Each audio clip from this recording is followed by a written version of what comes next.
Pavasarī sākas aitu cirpšanas laiks, bet kur likt nocirpto vilnu?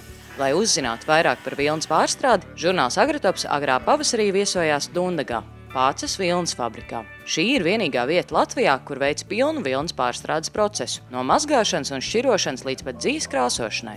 Mūsu uzņēmuma galvenie pamatprincipi un tas, ko es vēlējos panākt un esmu panācis, ir tas, ka strādājam mēs tīri ar Latvijas vilnu, izņemot dabīgu pelēko vilnu, kas tiek ievesta no Gotlandes, un viņi tiek pārstrādāti arī šeit un sūtīti atpakaļ uz Gotlandi, bet arī paliek mūsu Latvijas tirgum.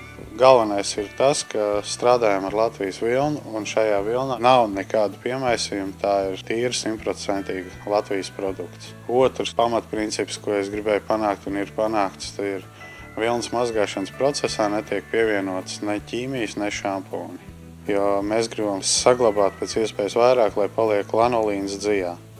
Tas ir aitas dziederis, var teikt, sviedra tauka, jā.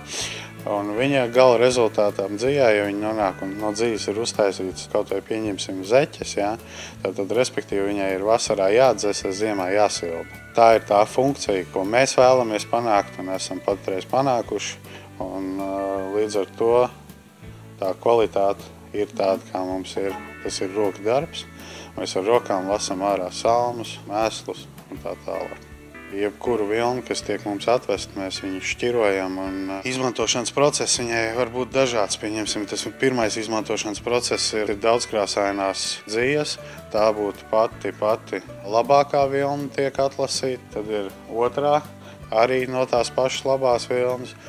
Un tad jau pašā noslēgumā ir saucamā pluču dzija, jeb zeķu dzija. Zeķu dzija jau ir zemāks klases, un attiecīgi cena viņai ir arī uz pusi lētāka. No 1 tonnas nemazgāts vilnas līdz gala produktam, ja tā ir vidējas kvalitātes vilna, ko šķirojam, sanāk 370 kg dzijas aptuveni. Tāpēc, ka ir atbirumi mazgāšanas procesā, iet nost mēsli, ziedi, salmi un tā tālāk. Pēc tam viņi tiek atkal ražoti, ir putekļos, kas iziet jau ārā.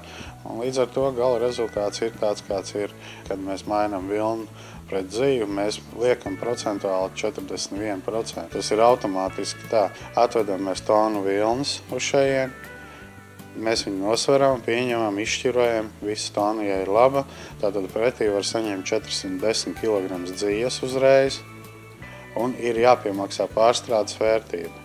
Tā pārstrādes vērtība, tas ir tas, kas ir cilvēku darba algas, elektrība, bez jebkāda uzcenojuma.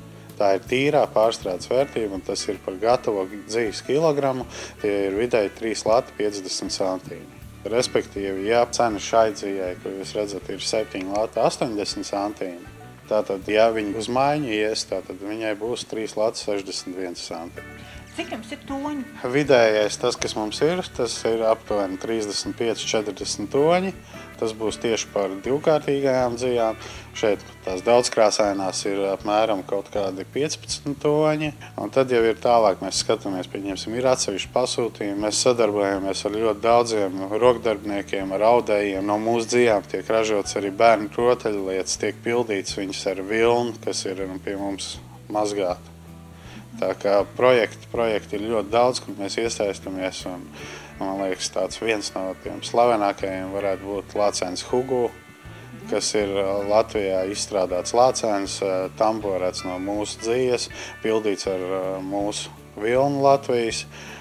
Iekšā ir mehānisms, izstrādājis latviešu puisis un arī rezervsdaļas no Latvijas viss, kur var ierunāt līdz stundai tekstu. Un vienkārši tas projekts bija balstīts uz to, ka Latvija var kaut ko izdarīt, un Latvijā tiešām ir kvalitatīvas lietas un kvalitatīvi izēja materiāli. Lācīts Hugu gaida visus vilnas pārstrādes cehā Pācē, ja Pāces vilnas fabrikā, lai iegādātos Latvijas dzijas. Lācīts Hugu gaida visus vilnas pārstrādes cehā Pācē, ja Pāces vilnas fabrikā, lai iegādātos Latvijas dzijas.